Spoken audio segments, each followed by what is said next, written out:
Imagina un amanecer en la Europa medieval del siglo XIV. Campos verdes mecidos por la brisa fresca y la luz del alba pintando los surcos de la tierra.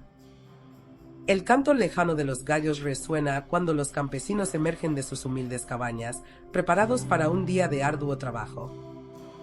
Bajo un cielo despejado, los hombres arrodillan sus palas para labrar la tierra. Según el sistema de rotación de 3 campos, uno de cereales, otro de legumbres y un tercero en barbecho. Ese ciclo aseguraba equilibrio al suelo y garantizaba cierto nivel de prosperidad en cada aldea. Sobre la colina, la iglesia marca las horas con su campanario. Señala la hora de oración, de siembra y de descanso. Las mujeres recogen con cuidado el grano cosechado el año anterior, siguiendo las instrucciones del molinero para que cada saco llegue limpio y seco al granero común. La cena más sencilla puede consistir en pan recién horneado, queso fresco y un poco de caldo de vegetales o legumbres. Para los niños, comer es un momento de gozo, compartir el pan con su familia.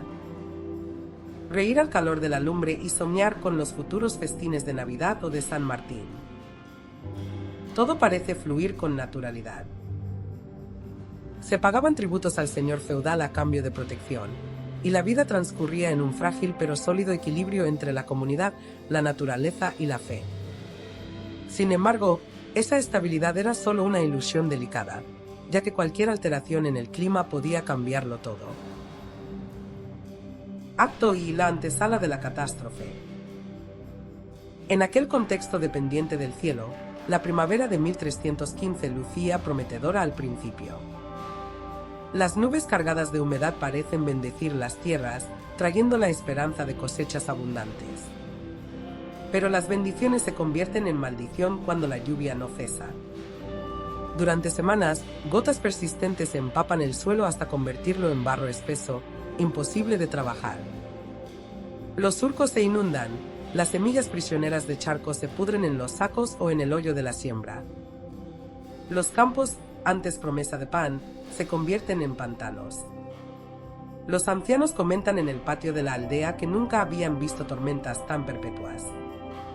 Los graneros, repletos en temporadas pasadas, empiezan a sentirse vacíos. La guardia del señor recorre los caminos demandando pagos, sin comprender que el tesoro del reino no es más que tierra anegada. Acto II: la espiral de la hambruna.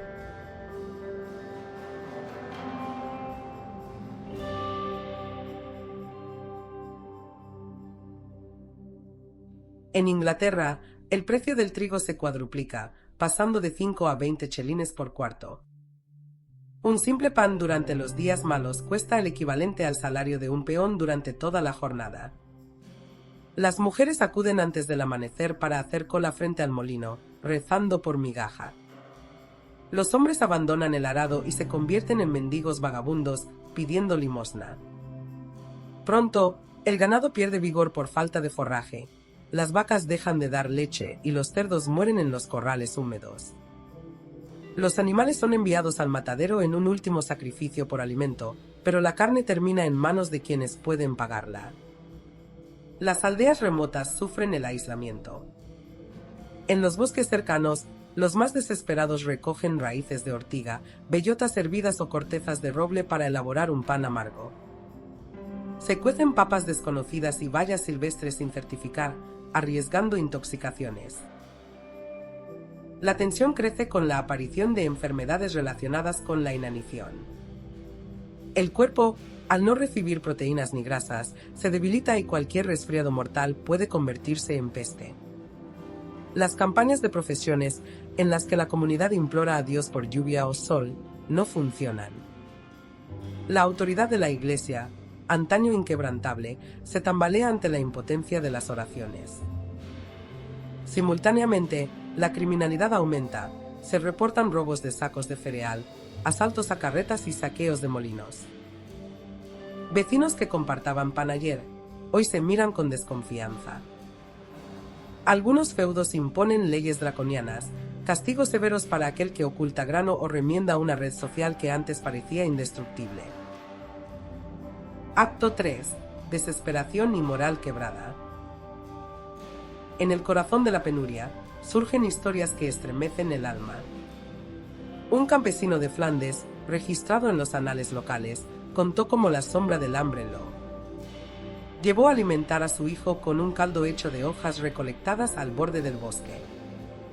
Una madre de Normandía vendió su ajuar completo por un cuenco de grano, un paño bordado, una vaca pequeña e incluso sus pendientes de plata.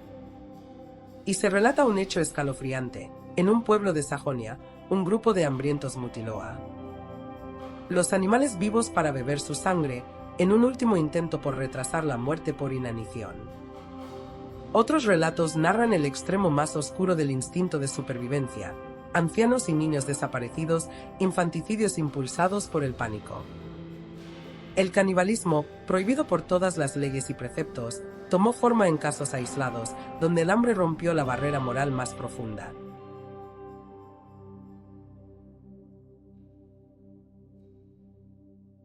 Acto 4: Resiliencia y cicatrices duraderas. Pero no toda la historia es desolación absoluta. Entre la miseria emergieron gestos de solidaridad que salvaron vidas. Vecinos compartieron el poco pan que les quedaba, y comunidades enteras firmaron pactos informales para proteger a los más vulnerables. Monjes y monjas, pese a la falta de medios, repartían grano, pan e incluso ropa vieja. Se crearon rutas de ayuda entre aldeas, transportando sacos a lomo de burro en noches silenciosas. Cuando finalmente la lluvia cedió, en 1317, los campos drenaron lentamente. Los agricultores araron de nuevo los terrenos apelmazados, plantando semillas de cereales de mejor calidad y legumbres resistentes a la humedad. Pero el renacer fue lento. Pasaron años antes de que los graneros recuperaran su contenido. Durante décadas, la población europea quedó marcada por el trauma de aquel episodio. Las grandes granjas aprovecharon el alza de precios para expandir sus dominios, mientras los pequeños propietarios vendían sus tierras o caían en la servidumbre. Surgió una nueva clase de jornaleros, dependientes de salarios diarios y sin derechos sobre la tierra. El éxodo rural hacia las ciudades se intensificó, preparándose el terreno para la catastrófica llegada de la peste negra. Europa, debilitada, se vio más vulnerable que nunca. Familias que sobrevivieron a la hambruna perdieron a varios miembros, reduciendo la mano de obra y perturbando las estructuras sociales.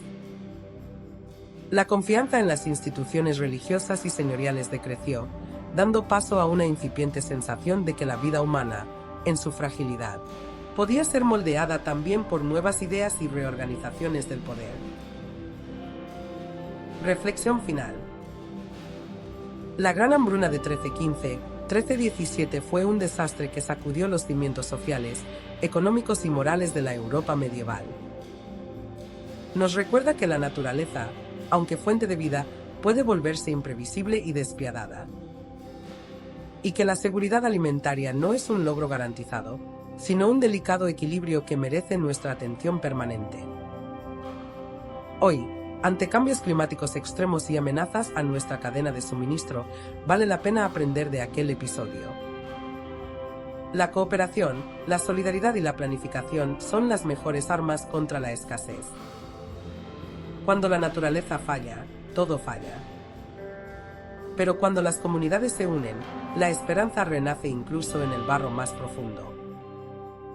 A medida que la gran hambruna transformó, el grano escasea y los precios se disparan en los mercados locales.